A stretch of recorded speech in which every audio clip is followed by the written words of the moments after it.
Comenzamos la clase del día de hoy. Vamos a ver los aspectos bacteriológicos de las aguas.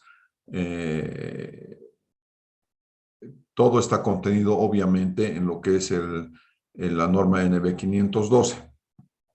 ¿De acuerdo? Share screen.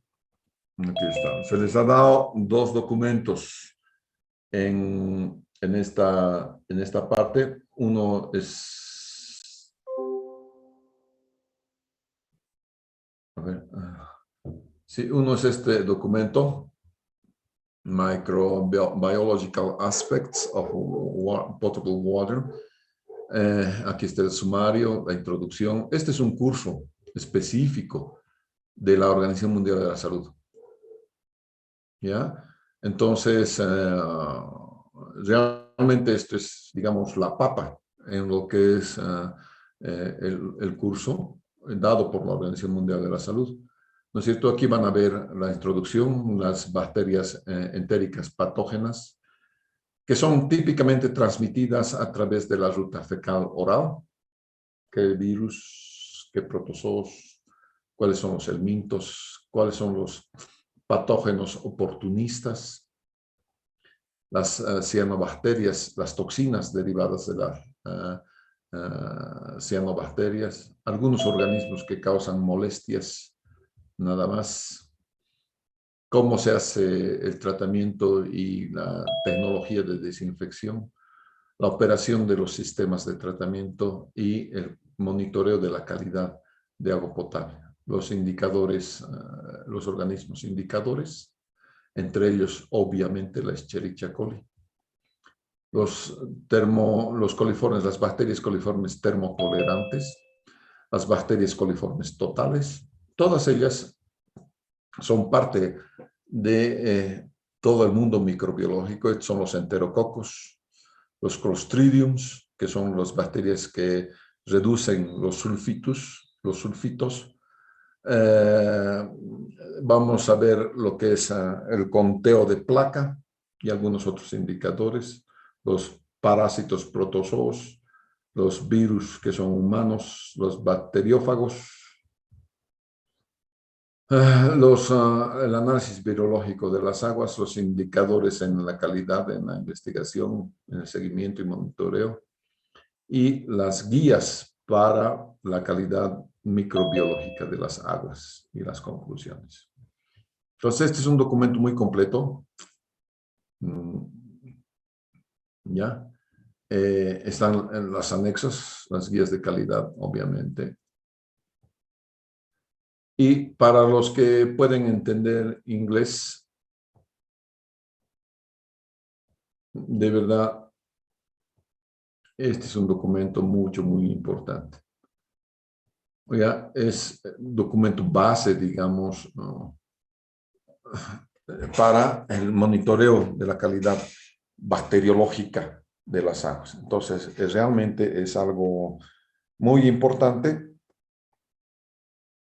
y espero que muchos de ustedes, en realidad todos ustedes si están en 10º semestre ya, ¿no?, puedan entender esta partecita. ¿No ve? A ver, levantar la mano aquí los que hablan inglés y entienden inglés.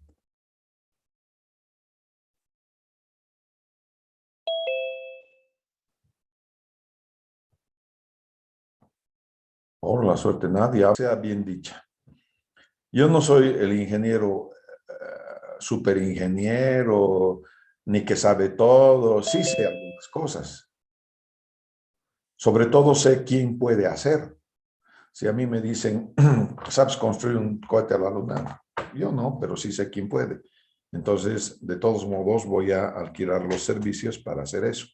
¿No es cierto? Sí sé quién puede. Eso es lo importante. Nunca digo que no. Nunca van a decir que no, no se puede. No hay eso. 2. Parte del éxito, si es que tengo alguno, ¿no es cierto? Gran parte es mi habilidad de poder hablar y entender inglés. Ello me ha abierto las puertas al mundo internacional. Por eso es que soy consultor, he sido consultor de la EGI de Francia, he sido consultor de Thames, que es Tippett, Abbott, McCarthy and Stratton. He sido consultor de una empresa suiza, Electrobat. Ahora soy consultor español, consultor de la CAF. Y todo eso tiene que ver con el inglés. No tiene que ver con la cantidad de cosas que yo sé que no es mucho. ¿Quieren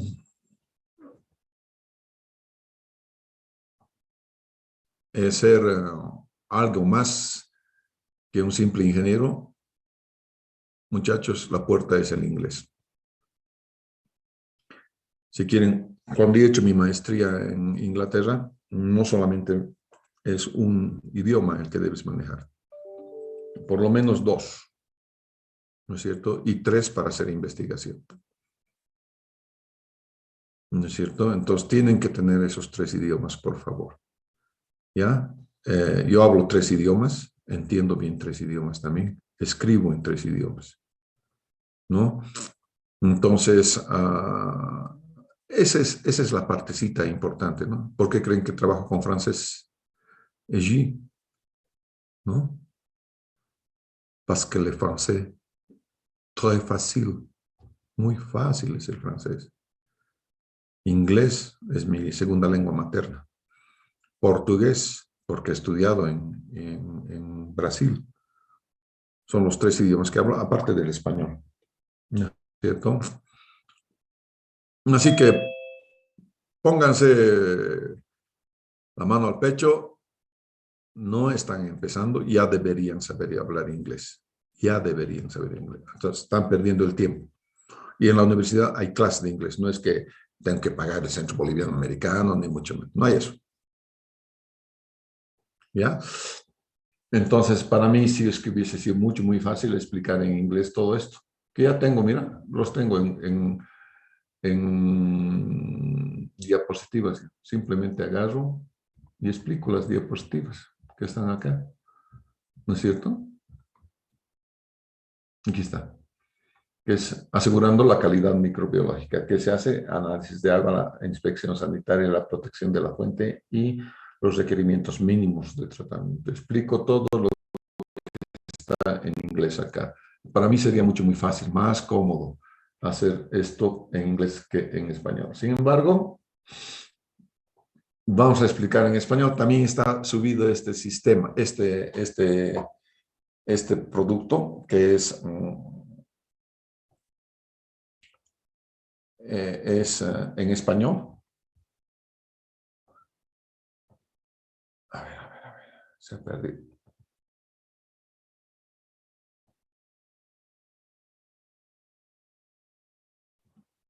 Ya. Y vamos a ver algunas de las cosas acá con calma. Esta es la introducción, ¿no es cierto? Y en el agua tenemos Buenos varios días, bichitos. Chique. No está compartiendo pantalla.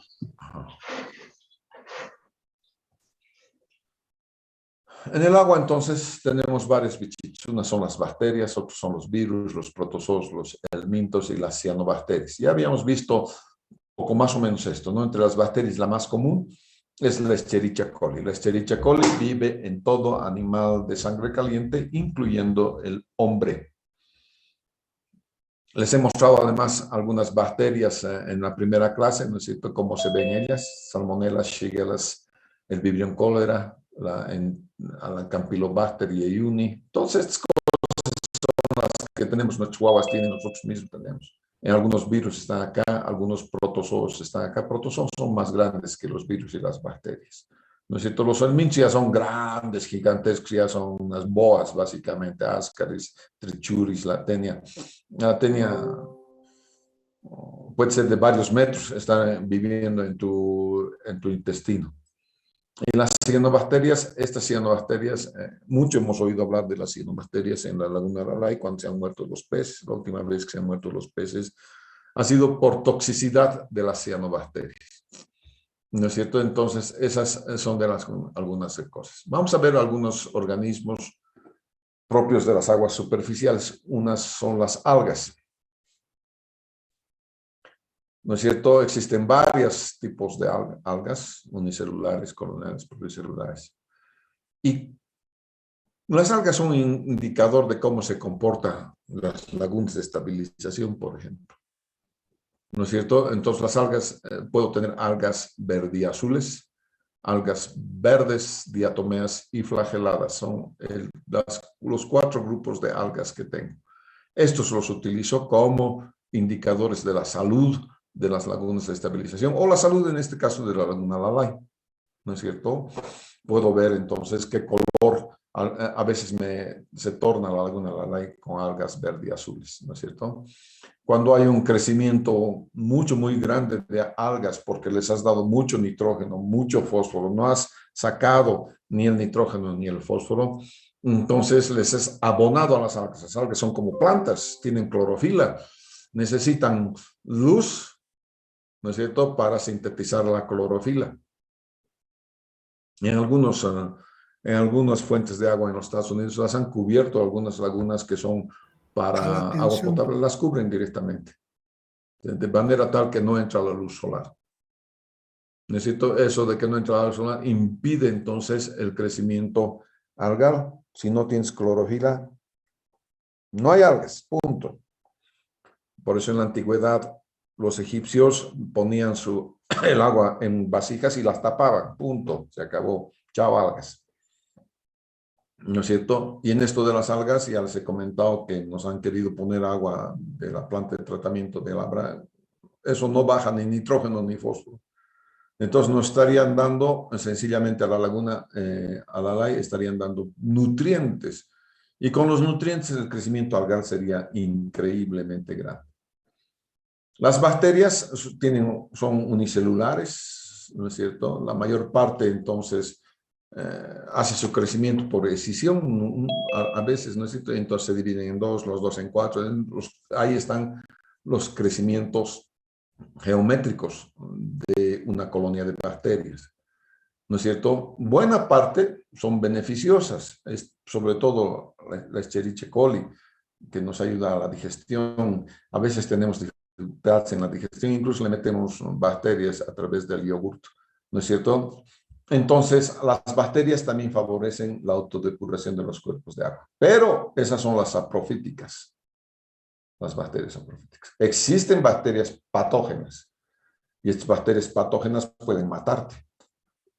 De hecho, te matan si es que no te cuidas, ¿no es cierto? Los protozoarios también son unicelulares, ¿no es cierto? Buena parte son beneficiosos en los cuerpos de agua, preservan el equilibrio de los sistemas acuáticos.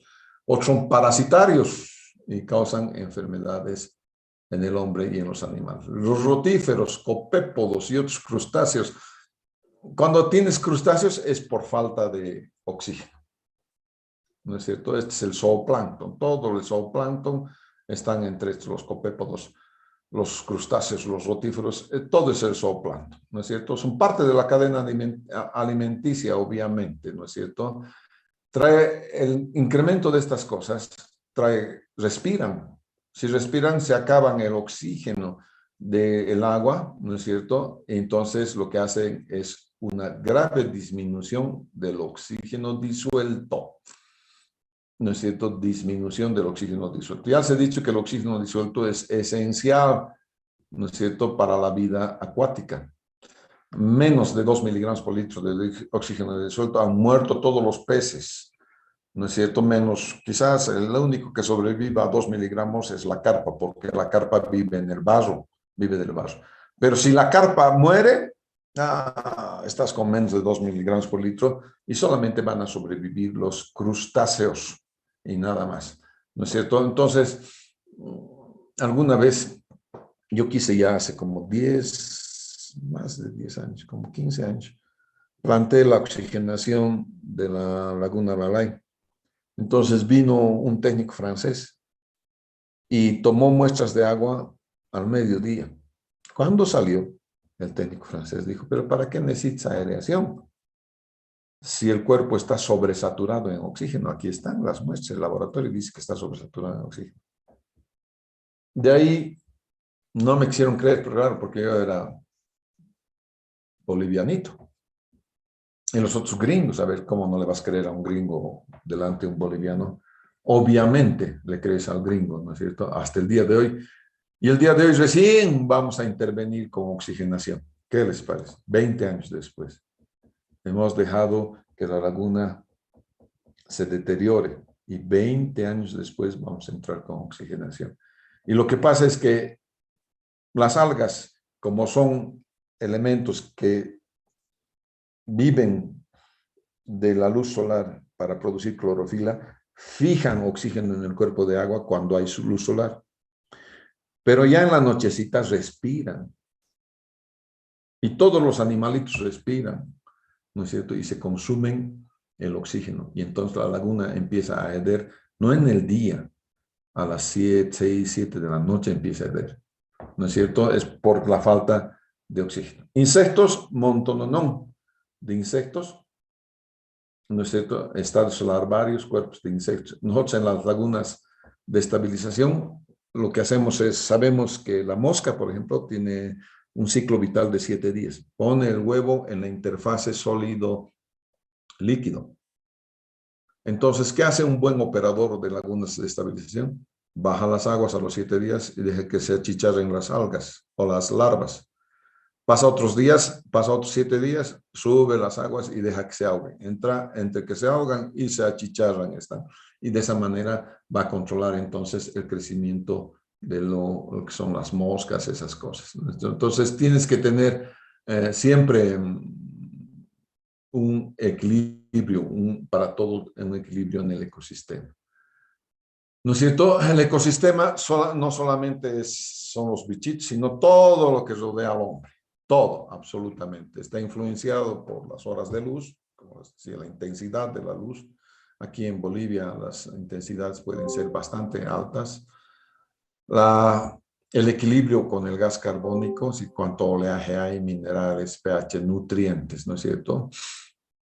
Entonces, el exceso de estas algas verde y azules alteran el color, un color verduzco va a tener, ¿no es cierto? Y presenta olor y sabor desagradable. Esto es lo que tenemos también en la Laguna Laray. Vamos a intentar deshacernos de esas algas, las algas verde y azules. Aquí están las algas, ¿no es cierto? Algunas de las cosas, las bacterias, las algas azules. Aquí están sus explicaciones, por favor. ¿No es cierto?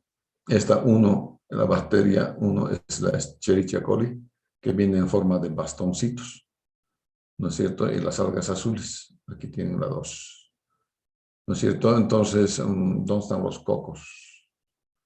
Creo que no tengo cocos aquí. Las 7, por ejemplo, son las espirulinas, así como espiroquetas, les llaman también. No espirulinas, sino espiroquetas. Oh, aquí la 36, ¿qué es la 36? 34, 41, no tengo la 36, creo. Algunos que se presentan como racimitos, ¿no es cierto? Los rotíferos, los anélidos, son los 41 anélido, ¿no? Es un rotífero. ¿Cuáles son las bacterias patógenas? ¿No es cierto? Bacterias son unicelulares, pequeñitas, 10 micrómetros. Esta es la Escherichia coli en fotografía en un microscopio electrónico. Nosotros utilizamos como indicador a la bacteria Escherichia coli, porque una vez que tú entras al baño, defecas en 10 a la 7 de estas bacterias. Entonces es muy fácil pillarla en 100 mililitros de agua. En cambio, una shigella tendrías que tener unos 50 litros de agua, por ejemplo, para poder pillar una shigella, una colonia de shigellas. Entonces, preferimos que el indicador sea la Escherichia coli. ¿No es cierto? Las bacterias patógenas son entonces aquellas bacterias que producen daño al ser humano. ¿No es cierto? Estas bacterias, otras bacterias que se ponen de forma natural, normalmente son saprofíticas, no son patógenas. ¿No es cierto? Algunas, si tienes exceso de algo, de todos modos, la Escherichia coli, a pesar de vivir en el cuerpo del hombre, ¿no es cierto? Si hay un exceso, te va a dar una diarrea mortal. ¿no es cierto? Entonces, gran cantidad de las bacterias patógenas, Vibrio cólera, es como unas comitas son al microscopio electrónico. Cuando entra al baño es como arroz. Esto sucedió en Yacuiba. Hemos tenido una epidemia de cólera aquí en Latinoamérica y en nosotros, en Yacuiba, se nos ha presentado con más asiduidad, es decir, más fuerte ha dado en Yacuiba y más seguido, ¿no es cierto? Y hemos tenido que trasladarnos a la cabeza. Esa vez estaba trabajando con DHB. La DHB es una empresa holandesa de agua potable y el jefe de todo el proyecto era el doctor ingeniero Gabriel Rodríguez Roca, que ustedes le deben conocer, es su profesor. Es un gran ingeniero, ¿no es cierto? Es una de las gentes más inteligentes que conozco, ¿ya? En realidad tenemos grandes ingenieros. En San Simón tenemos de primera calidad, de verdad de primera calidad. Muchos en el agua, en el tema de agua está el ingeniero Roberto Méndez, top quality, el ingeniero que trabaja en hidráulica, ¿cómo se llama? Gordito, muy bueno. El ingeniero Mauricio Salinas, por favor, todos son summa cum laude en Bélgica. Summa cum laude es la máxima nota por encima de los estudiantes belgas, ¿no es cierto? Entonces, realmente hemos tenido y tenemos en la San Simón mucha gente que es muy inteligente, ¿no es cierto? Gracias a Dios. Estas son las patógenas: Escherichia coli, la Salmonella typhi, la Shigella, la Campylobacter jejuni, la Yersinia enterococlítica, ¿no es cierto? Y estas bacterias se transmiten vía oral fecal, por favor, oral fecal. Entonces, tus condiciones sanitarias no son de las mejores, ¿no es cierto? Tiene un tiempo de persistencia, se viven en algún tiempo, pero es de corto a moderado. Tiene muy baja resistencia al cloro, el cloro las liquida. Y una dosis infectiva alta quiere decir que necesitas 10 a la 14, por ejemplo, ¿no es cierto? Pero para tener 10 a la 14, por favor, has estado viviendo en un ambiente sanitario horrible, ¿no es cierto? Has tomado caca todo el día, básicamente, ¿no? No te has lavado las manos después de entrar al baño, tus ollas, qué sé yo, has limpiado el trasero de tu agua, con eso has cocinado, cosas así. Solamente cosas así pueden darte una dosis infectiva tal que puedas tener una de esas cosas, ¿no es cierto? En la salmonela, un reservorio animal pasa por los animales, entonces es bien importante, ¿no es cierto? La mayoría de las bacterias patógenas no se multiplican en el ambiente, pero algunas, como el Vibrio cólera, se podría multiplicar en aguas naturales, ¿no es cierto? En el caso de la Escherichia coli, 10 al 8 por gramo de heces. Me he equivocado, no ha sido 10 a la 7, 10 a la 8, por el amor de Dios. Por eso es, a ver, si vive en tu tracto intestinal es que ha aguantado los ácidos orgánicos, ¿no? Que son bastante fuertes los ácidos orgánicos.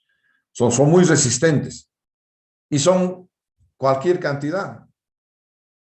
Entonces, cuando salen al ambiente no se mueren rápidamente. Por eso es que los empleamos como el organismo indicador. Que haya Escherichia coli en tu muestra de agua significa que existe una probabilidad muy grande que existan estos otritos, ¿no es cierto? Que son los shigellas, las salmonelas, es muy probable. No indica la existencia oficial certificada de que si hay Escherichia coli, tú vas a tener una bacteria patógena. No hay eso. Es simplemente una probabilidad muy grande, nada más, ¿no es cierto? Entonces, algunas, la coli y la salmonella sobreviven 90 días, ¿ves? La coli es muy resistente. La shigella 30 días, Campylobacter 7 días, el Vibrio cólera 3 días.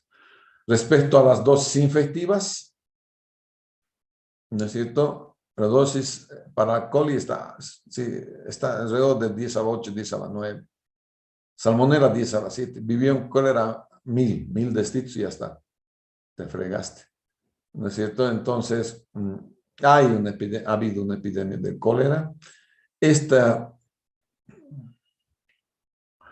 es un método, cuando yo hice mi tesis, no había este método, estamos hablando del 85, no era muy común. El método de poder hacer análisis bacteriológico era a través de los tubos múltiples.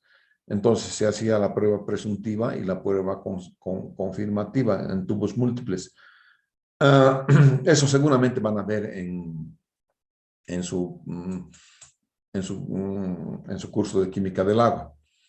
Este no es de tubos múltiples. Aquí es un papelito, este papelito que están sacando, donde se le pone un agar, ¿no es cierto? Y se le pone se filtra 100 mililitros, se filtra a través del papel filtro que contiene el agar.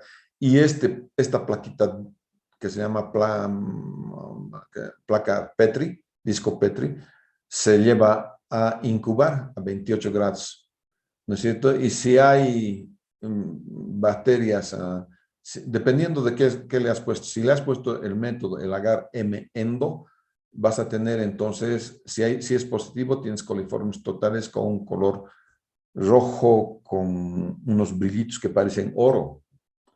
Entonces es positivo. Como esto está cuadriculado, puedes hacer el conteo. Y entonces dices, son tantas colonias de bacterias por 100 mililitros porque vas a filtrar 100 mililitros. Para el coliforme fecal vas a utilizar el agar MFC, el método fecal coli. Nuevamente filtras 100 mililitros. El fecal coli es un azulito brillante, ¿no es cierto? Si tienes azul brillante, tienes entonces colonias de coliformes fecales. Ahí está, así se ve. Entonces está cuadriculado, tú cuentas 1, 2, 3, 4, 5, 6, 7, 8. Pero aquellos que son brillantes nomás, ya sean rojos brillantes o azules intensos brillantes, estos pueden ser negativos, este también puede ser negativo. Entonces cuentas solamente los positivos y entonces lo que haces es reportar, ya sean los positivos o los negativos. Este otro método es el método del número más probable, o los tubos múltiples también. Es un método estadístico, porque vas a tener en una gradilla 5 tubos múltiples, y de acuerdo a dónde se te ahí en la parte inferior colocas una campana Durham.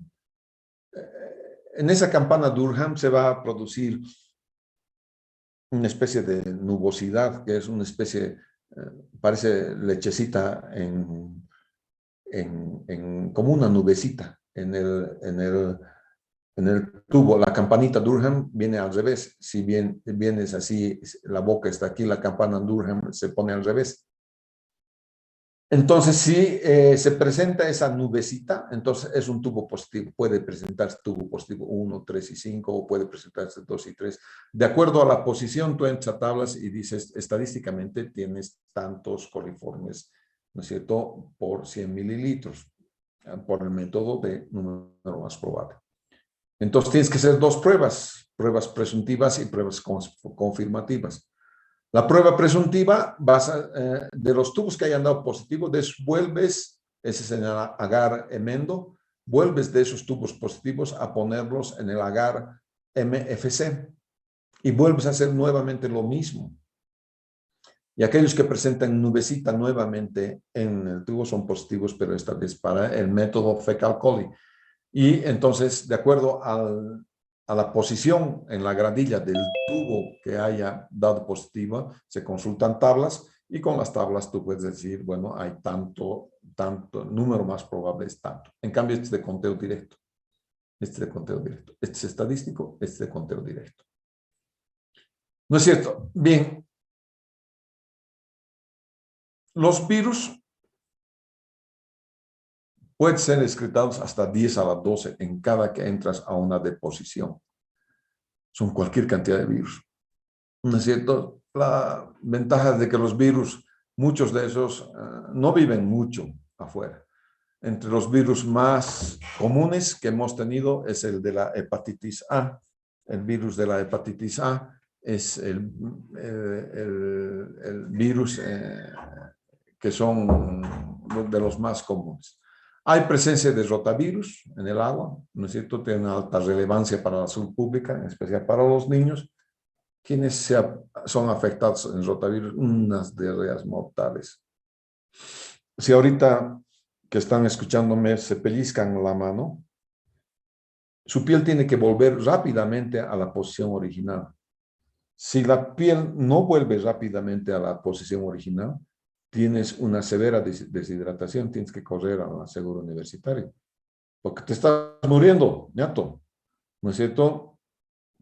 Y si pasa de eso, si pasa de un cierto límite, ya no hay con qué recuperarte, te has muerto, ¿no es cierto? Entonces tenemos que ver en tu epitafio, murió por no hacerse una simple prueba, siendo ingeniero sanitario, murió por burro, en realidad. ¿No es cierto? Entonces, los virus son muy importantes. Los adenovirus causan infecciones en la conjuntiva e infecciones respiratorias e intestinales. Estos son por falta de agua, entonces. Este no conozco, norovirus. Los papobavirus, reovirus, parvovirus, conozco en animales. Casi todos los perros, las vacas, las gallinas se mueren por parvovirus. No has tratado a tus animalitos con vacuna, les da parvovirus. Y se mueren. Toditos se mueren, ¿no? Yo he visto morir 30,000 pollos en un día. Yo he visto irse a la quiebra. 2 días. 30,000 pollos. ¿No es cierto? Entonces, la transmisión siempre ha sido vinculada a la ingestión de aguas crudas y tratadas. Pero si las detectas, no es 100% que se transmiten en el cuerpo de agua. Simplemente que tienes un riesgo. ¿No es cierto? Tienes que desinfectar. Normalmente, un método apropiado de desinfección de virus liquida todos los virus. No hay problema. Sobre todo filtración. ¿Cuál es el que liquida absolutamente a los virus, a todos? La filtración lenta, porque construye una capa que está por lo menos de 10 a 15 centímetros por debajo del nivel superior de la arena y debajo de las aguas, donde se crea una capa viva, donde hay bacterias, bacteriófagos. Esos bacteriófagos agarran y se comen a los virus. Entonces realmente llega un agua de excelente calidad. ¿No es cierto? Es una fotografía electrónica de los virus. Tienes los enteroparásitos, que son otros, y nosotros tenemos que detectar los quistos o quistes de protozoos y huevos, sobre todo los huevos del mintos, ¿no es cierto? Entonces, parte de nuestros análisis tienen que ver con los huevos del mintos, los enteroparásitos en aguas superficiales y tratadas.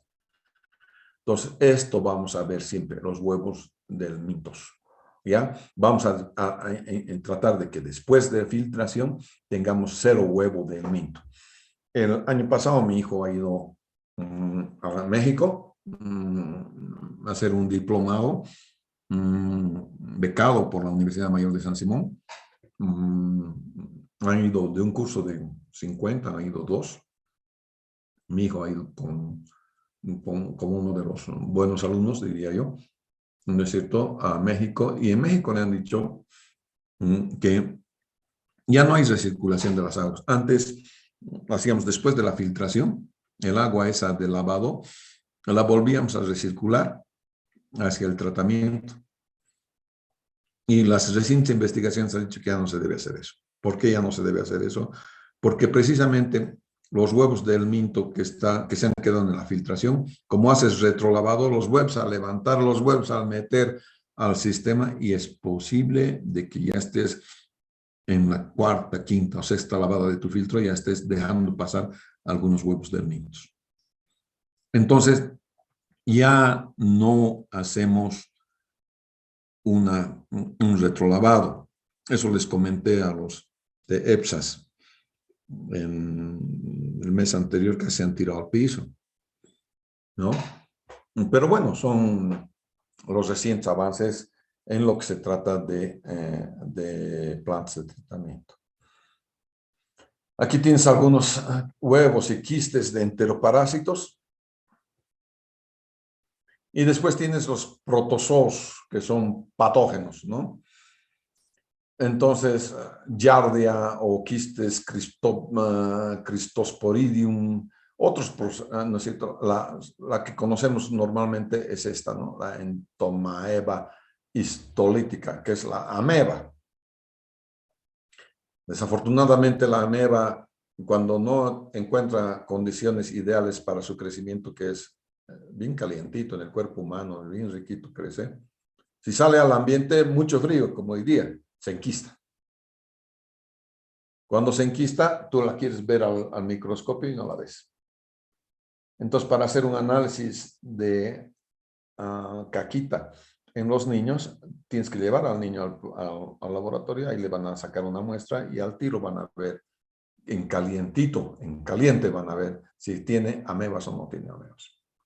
Entonces, esto es uno de los más comunes que tenemos nosotros en las aguas superficiales. Casi en todo Cochabamba tenemos, y posiblemente sea por ese tema de que siempre hemos recirculado las aguas en vez de dejar filtradas y punto, se acabó. ¿No es cierto? Entonces, eso es, ¿no? La giardia y el Cristosporidium son otros protozoarios parásitos de humanos, animales, ¿no es cierto? Y la vía hídrica es la ruta más importante de su transmisión. ¿No es cierto? La presencia de giardias y los quistes de Cristosporidium en aguas hay, en los ríos, lagos, aguas. Entonces, cuando tú encuentras agua cristalina, no significa que no tenga estas cosas. No tienes el ojo de un microscopio, ¿no es cierto? Toda, por más cristalina que sea, necesita siempre desinfección, ¿no es cierto? Entonces, es muy difícil precisar de dónde vienen, ¿ya? Las giardias, por ejemplo, hay en ganado vacuno, caballos, ratas, ratones, castores, chinchis, otros animales que son animales que entran en el mundo natural, silvestre, ¿no es cierto? Entonces, no sabemos por dónde están, ¿ya? Estos son...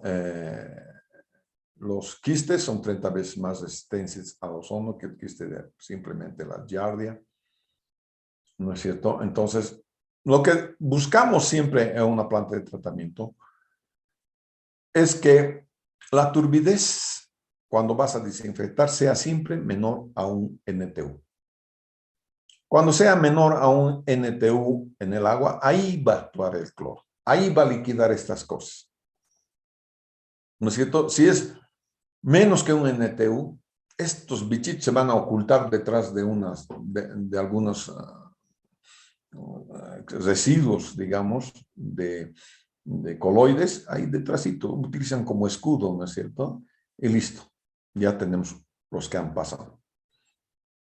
Entonces, ¿cuándo se presenta? Cuando tengo deficiencia en filtros, cuando tengo más de una NTU antes de desinfección. Y obviamente para que llegue a la desinfección con menos de un NTU, el proceso más importante es la coagulación. Si no tienes una buena coagulación, no vas a llegar con los siguientes etapas, que es defloculación y sedimentación, no vas a llegar. De la sedimentación tiene que salir máximo con 5 NTUs. Ahí va a entrar el filtro y el filtro va a salir máximo con 1 NTU. Hasta 2 dice la norma, pero con un NTU para que puedan. Bien. Entonces, los principales protozoarios, la ameba histolítica. ¿No es cierto? Esta es la ameba histolítica. ¿No es cierto? Este es un quiste. Este es un trofozoito. ¿No es cierto? Y así se ve al microscopio. ¿No es cierto? Esta es una úlcera ya mediana. Aquí ya te ha causado daño, ¿no es cierto? Aquí tenemos un Balantidium coli. Es tu trofozoito y cómo se ve en una úlcera intestinal ya. ¿No es cierto? Te van fregando, señores, te van causando úlceras en tus intestinos. Esto es una giardia que parece un payasito, ¿no? Mortal.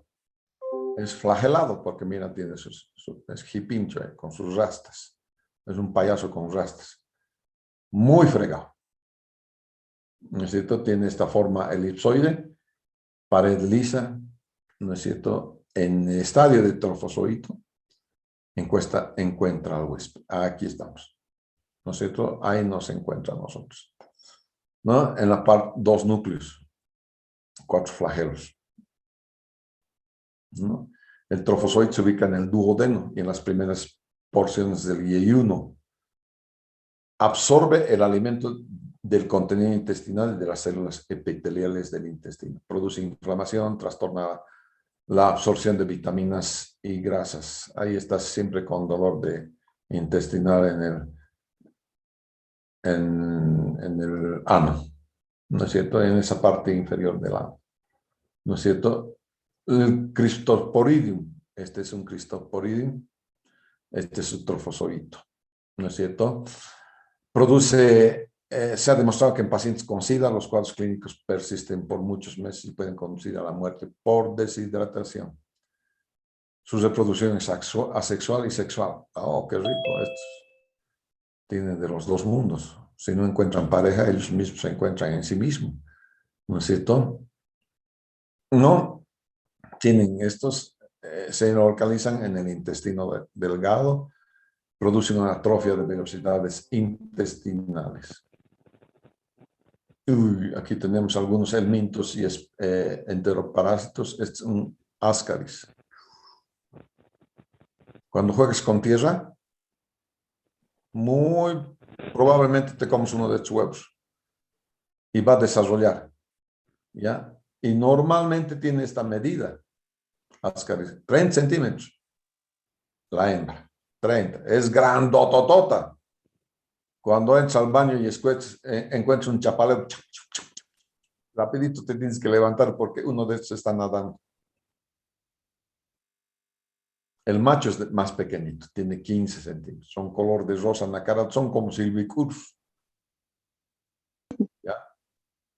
Y mira, la hembra puede desovar 200,000 huevos por día. ¿Ya?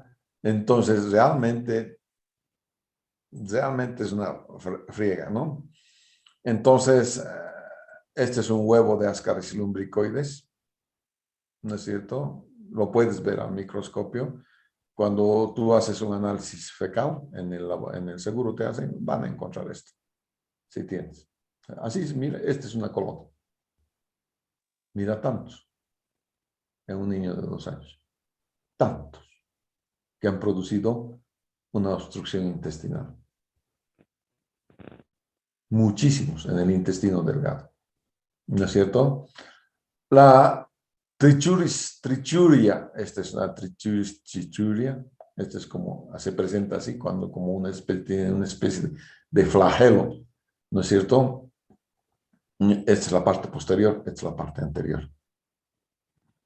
¿No es cierto? El daño es directamente proporcional al número, puede producir anemia, interfiere con la absorción intestinal.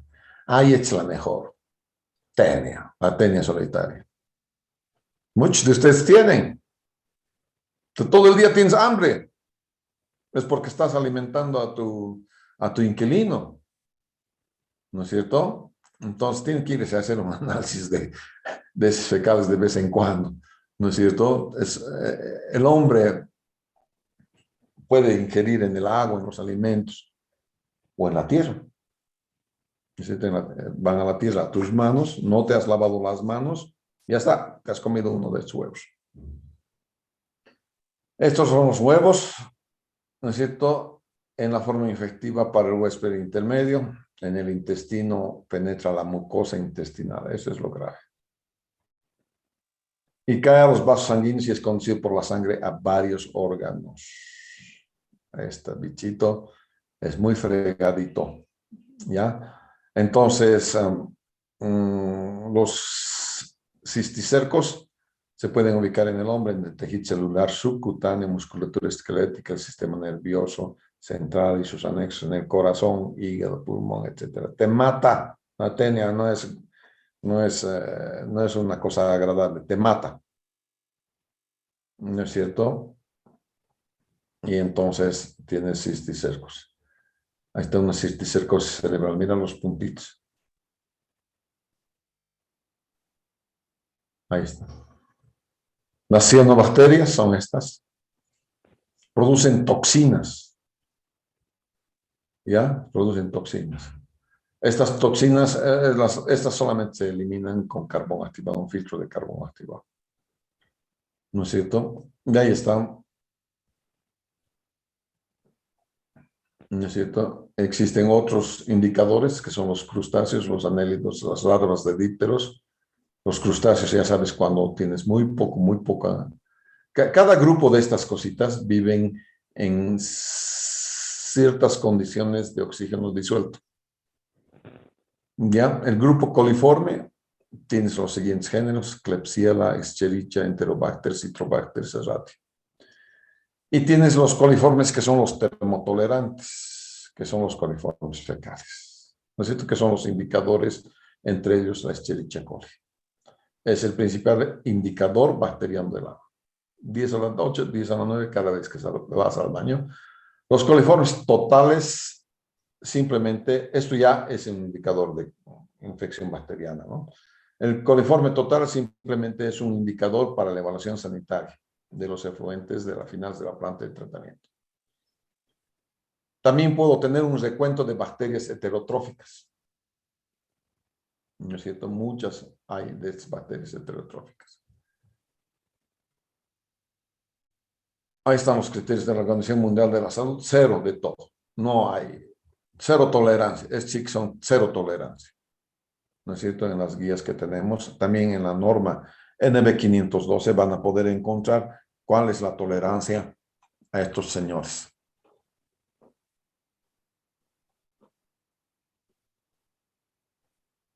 Bien. Ya hemos visto entonces calidad físico-química, calidad bacteriológica. El sábado vamos a dar examen virtual nomás, por favor, ¿ya? Virtual. Listos y preparados para el examen. Sí, César. Ah, no, pensé que estabas hablando, levantando la mano. El examen virtual se da ahora en punto, por favor. Entran todos, encienden su cámara, quedan con la cámara encendida. A los 2 minutos yo cierro la entrada a los participantes. Sí, y tomo lista. Hay una manera de tomar lista utilizando el propio Zoom. Si no estás en mi lista, en esa primera lista, tu nota es 0 en este primer examen. No te has presentado al examen. Por lo tanto, por favor, sean puntuales al entrar.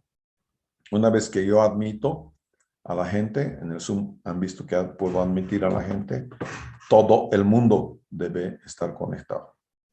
Una vez que entran todos, cierro, hago lock de meeting, tomo lista automática y esos son los únicos exámenes que yo corrijo. ¿Está claro? Claro, ingeniero. Ya, tienen que entrar con cámara, por favor. No estás con cámara, también te voto. Porque quiero saber que tú eres el que estás dando el examen. ¿Ya? Cuando vayan a subir el examen, van a sacar una foto o suben un escaneo. Mejor si es un escaneo con su carnet de identidad. Bien, señores, muchas gracias. Nos vemos el día sábado en nuestro primer examen.